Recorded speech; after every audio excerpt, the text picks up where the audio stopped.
My dear students, dear friends, and dear brothers and sisters, once again I welcome to all of you in Dr. S. Chandra online classes for education. मेरे प्रिय विद्यार्थियों, प्यारे भाई और बहनों, प्यारे साथियों, प्यारे मित्रों, मैं आप सभी लोगों का doctor Yash Chandra online classes for education में बहुत बहुत स्वागत करता हूं।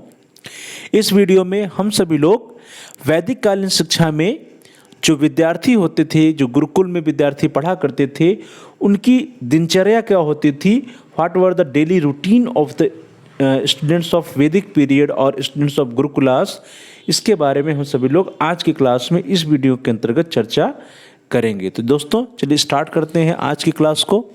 और हम सभी लोग आज की क्लास में चर्चा करेंगे कि वैदिक पीरियड में जो छात्र होते थे, जो विद्यार्थी होते थे, उनकी जो है दिनचर्या या डेली रूटीन क्या होती थी।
चल दोस्तों स्टार्ट करते हैं। Daily routine of the students या विद्यार्थियों या छात्रों की दिनचर्या। तो प्रिय विद्यार्थियों, इस क्लास में, इस वीडियो में हम सभी लोग देखते हैं कि जो वैदिक कालीन शिक्षा प्रणाली में जो छात्र गुरुकुल में रहा करते थे, जो गुरुकुल में रहकर उच्च शिक्षा लिया करते थे, उन छात्रों की दिनचर्या कैसी होती थी। तो आइए हम लोग दिनचर्या या डेली रूटीन की बात करते हैं। तो वैदिक काल में गुरुकुल में जो दिनचर्या होती थी वह बहुत ही सख्त हुआ करती थी। और चूंकि जो दिनचर्या होती थी वो बहुत ही सख्त होती थी, इसलिए कहा जाता है कि वैदिक काल प्रणाली में जो अनुशासन होता था, डिसिप्लिन होता था, बहुत ही कठोर होता था। कठोर इसलिए होता था प्रिय विद्यार्थियों क्योंकि वहाँ पे जो डेली रूटीन होता था, जो दिनचर्या होती थी विद्यार्थियों की, छात्रों की, वो बहुत ही फिक्स होती थी, बहुत ही शेड्यूल्ड होती थी और बहुत ही टाइट जो है डेली रूटीन छात्रों का होता था। इसीलिए कहा जाता था कि जो daily routine of the students के आधार पर ही कि गुरुकुल में जो अनुशासन होता था, डिसिप्लिन होता था, बहुत ही सख्त या कठोर या स्ट्रिक्ट डिसिप्लिन होता था। और जो डिसिप्लिन होता था, स्ट्रिक्ट डिसिप्लिन होता था, उसमें जो है सेल्फ डिसिप्लिन पे सबसे अधिक बल दिया जाता था। तो इस तरह से दोस्तों जो आत्म अनुशासन या सेल्फ डिसिप्लिन पर बल जो है छात्रों के सेल्फ डिसिप्लिन या स्व अनुशासन या आत्म अनुशासन पर बल दिया जाता था। और वो जो सेल्फ डिसिप्लिन या आत्म अनुशासन होता था, उसमें जो है जो विद्यार्थियों का डेली रूटीन होता था, जो विद्यार्थियों की दिनचर्या होती थी, वो बहुत ही रोल अदा करती थी। विद्यार्थियों की दिनचर्या ही ऐसी होती थी या फिर इनके जो कोड ऑफ कंडक्ट होते थे, जिसके बारे में हम लोगों ने इसके पहले पढ़ा है, तो कोड ऑफ कंडक्ट और दिनचर्या के आधार पर हम कह सकते हैं कि गुरुकुल में छात्र जो रहते थे वे स्व अनुशासित रहते थे। और अनुशासन की बात करें तो जो अनुशासन होता था उसको हम लोग स्ट्रिक्ट कह सकते हैं, लेकिन स्ट्रिक्ट होने या कठोर होने के बावजूद भी सेल्फ डिसिप्लिन पे बल होता था। तो सब चलिए देखते हैं हम लोग कि वो दिनचर्या या डेली रूटीन में क्या क्या शेड्यूल होता था छात्रों का, उनकी दिनचर्या कैसी होती थी। सबसे पहले प्रिय विद्यार्थियों, जो छात्र होते थे वे ब्रह्म मुहूर्त में उठकर डेली रूटीन अपना करते थे। डेली रूटीन आप जान ही रहे हैं कि डेली रूटीन से अभिप्राय क्या है कि छात्र ब्रह्म मुहूर्त में उठते थे, सुबह अर्ली मॉर्निंग में उठते थे और वे शौच करते थे, दातुन करते थे, स्नान करते थे और जो भी उनके नित्य कर्म होते थे उन सभी नित्य कर्मों से वे निवृत्त हो जाते थे। अर्थात सुबह सुबह अर्ली मॉर्निंग में उठना है, नहाना है, धोना है, शौच करना है, दातुन करना है, सब कुछ करके जब डेली रूटीन से अपने निवृत्त हो जाते थे, अर्थात जो दैनिक क्रियाएं होती हैं, जो नित्य कर्म होते हैं, उनसे जब वे निवृत्त होते थे, नहा धो लेते थे, तब वे क्या करते थे, वे ब्रह्म मुहूर्त में ही हवन करते थे, भजन करते थे, पूजा पाठ आदि करते थे। तो प्रिय विद्यार्थी, इस तरह से सबसे जो पहला काम होता था वैदिक कालीन शिक्षा प्रणाली में, वह ब्रह्म मुहूर्त में उठ करके नित्य कर्मों से निवृत्त होकर के हवन भजन करना, पूजा पाठ आदि करना होता था।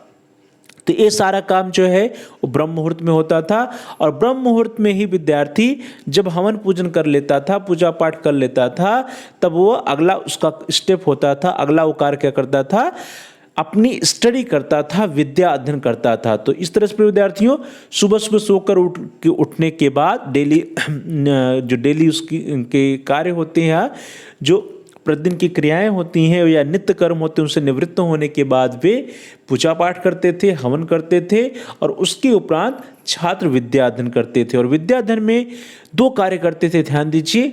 सबसे पहले वे पुराने पाठ को दोहराते थे, अर्थात उन पाठों को, उन लेसन्स को, उन टॉपिक्स को जिसको छात्र ने पहले पढ़ लिया, अर्थात गुरु जी के द्वारा जिसके बारे में या जिन टॉपिक्स के बारे में पहले बता दिया गया है, पहले पढ़ा दिया गया, उसको सबसे पहले वे दोहराते थे, और उसके उपरांत आने वाली कक्षा के लिए या अगले कक्षा की वे तैयारी भी किया करते थे। तो इस तरह से दोस्तों सुबह सुबह ब्रह्म मुहूर्त में ही छात्र विद्या अध्ययन करते थे, स्वाध्याय करते थे, जिसमें वे पुराने पाठ को दोहराते थे और नए पाठ की तैयारी करते थे। 2 काम था, जो पाठ पढ़ा दिया गया उनको उसका रिवीजन कर लेना, उसको दोहरा लेना, और नए पाठ के लिए तैयारी कर लेना, अर्थात नए पाठ से रिलेटेड जो भी टॉपिक्स बताया गया है कि अगली कक्षा में, अगली क्लास में क्या पढ़ाएगा, उसको पढ़ने के लिए वे एक बार से तैयारी करते थे, नए पाठ की तैयारी करते थे, जिससे कि आने वाले क्लास में उनको जो भी टॉपिक पढ़ाया जाए वो एकदम से स्पष्ट हो जाए, और ये उनके मन में कोई आशंका है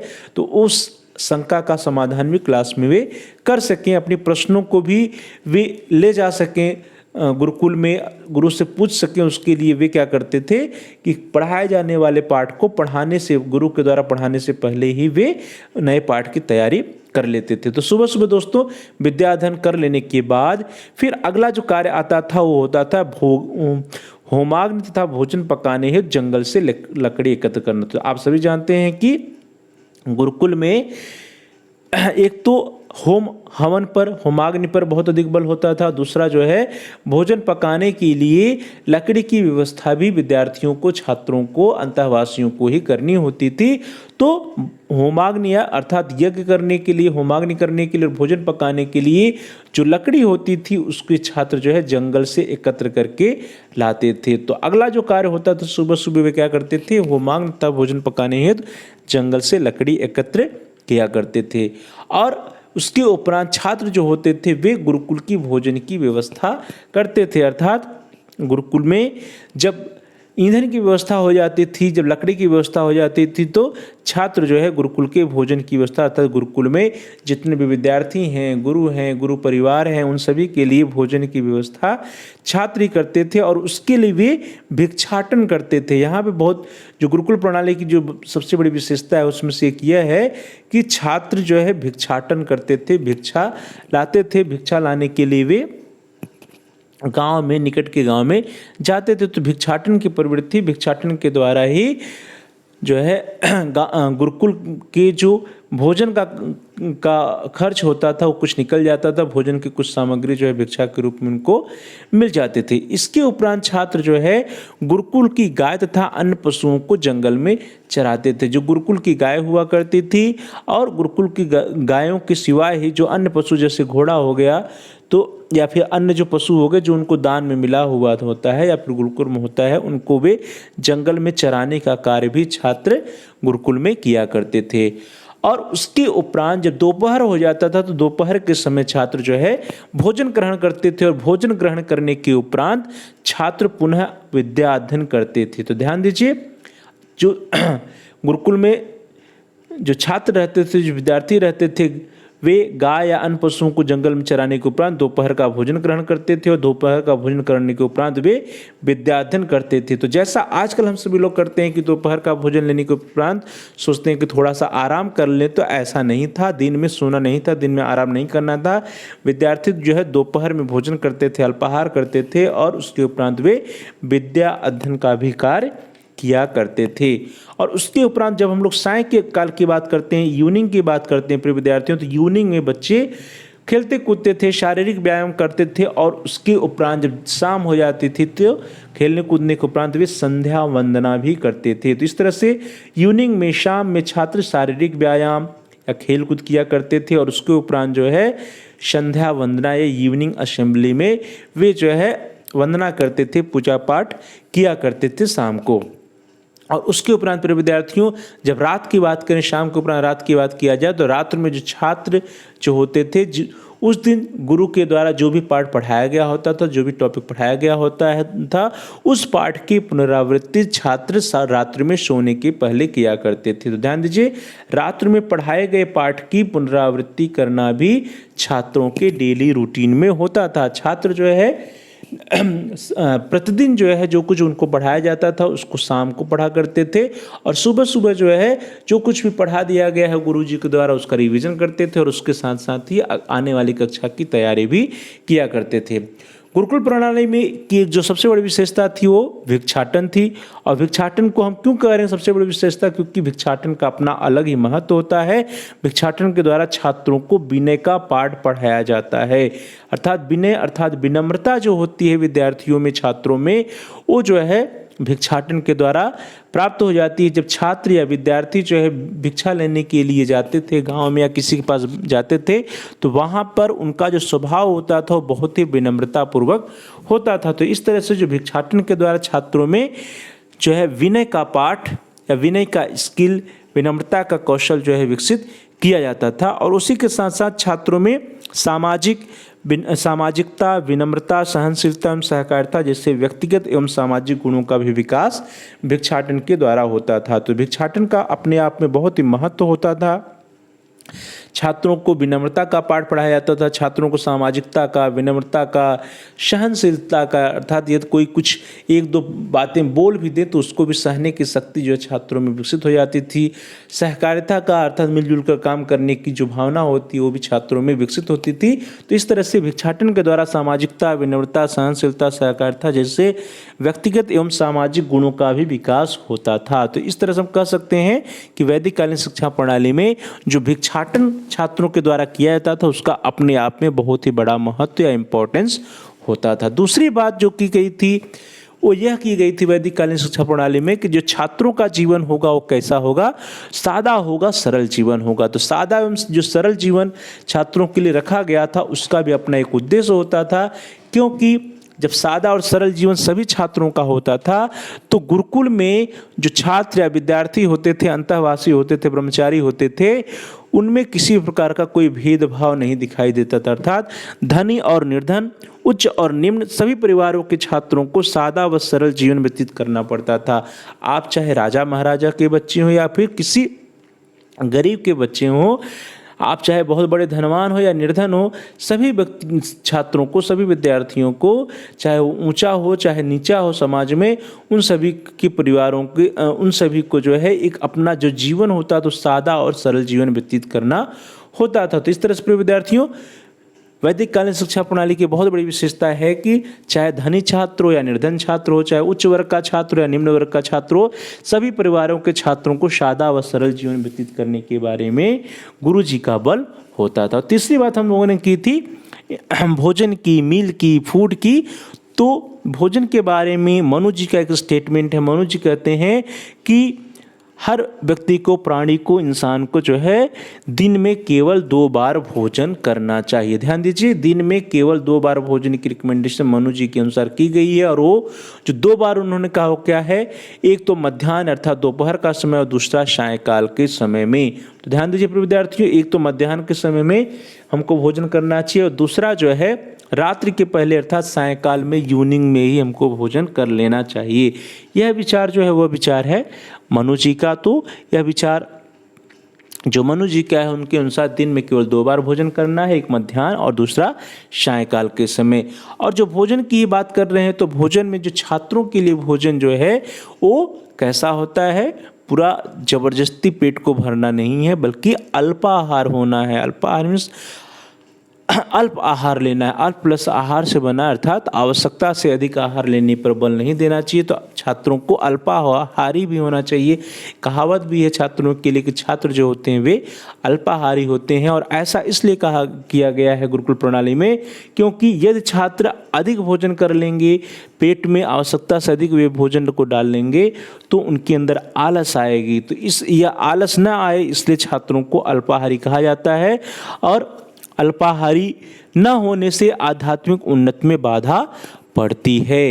एक तो है कि जो आध्यात्मिक उन्नति है विद्यार्थी के छात्रों की वो नहीं हो पाएगी यदि छात्र बहुत अधिक भोजन करेंगे। और दूसरा जो बहुत बड़ा कारण है पर विद्यार्थियों, आवश्यकता से अधिक भोजन करने पे व्यक्ति या छात्र जो है रोगग्रस्त हो जाता है। तो इस तरह से छात्रों के आध्यात्मिक उन्नति में बाधा ना पड़े और छात्र किसी भी प्रकार की बीमारी से ग्रस्त ना हो, छात्र रोगग्रस्त ना हो, इन उद्देश्यों को लेकर के जो है गुरुकुल प्रणाली में, वैदिक कालीन शिक्षा प्रणाली में कहा जाता था कि जो छात्र हो उनका जो भोजन हो वो कैसा हो, वो अल्पाहार हो।